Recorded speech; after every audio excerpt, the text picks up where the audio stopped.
So this is part 2 of the Gestational Nutrition series. Here's our Minnie Mouse.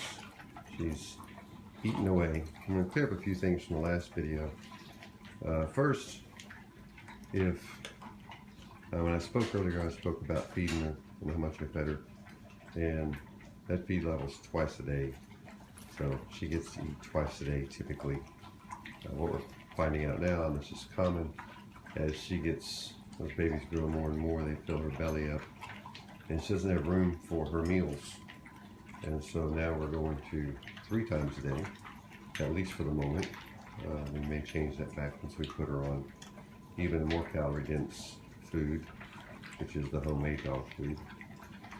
Right now she's struggling to eat 2 cups twice a day, but she can fairly easily eat a cup and a half 3 times a day, just because she has very limited space in her belly. You can see her belly's definitely growing, her knees are growing, and things back here are loosening up and starting to point down, which is common as she prepares for birth. She's still about 2 weeks out, so she's only 7 weeks along. Because she's having trouble intaking the amount of food we'd like her to intake, we're going to switch her over to our homemade food here in the next day or 2.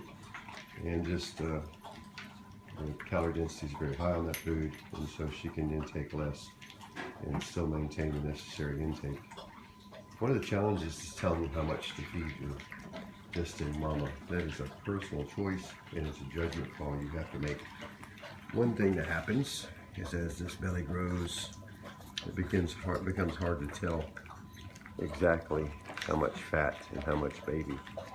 And so what we tend to do is we feel her right here on her spine, and you should just feel the top of her spine. And if she's getting thin, you'll feel more and more of that spine. And then if she's getting too thick, you'll feel less and less of it. So just run your hand down the center of her spine, feel those bones shoot out the top. We've seen others, mamas who have looked fairly good as they prepared for birth, but then after birth they were just very, very poor. You can't have that.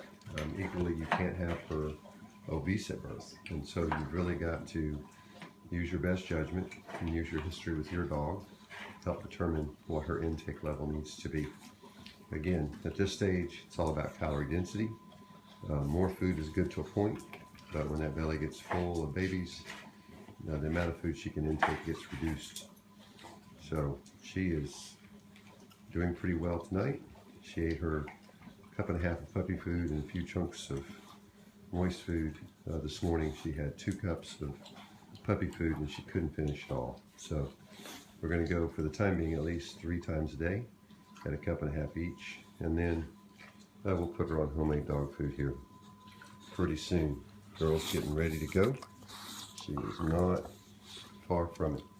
We're preparing her whelping room now. When we get her whelping room ready, we'll also cover that. So you'll hear back from me on this video in just a bit on homemade dog food.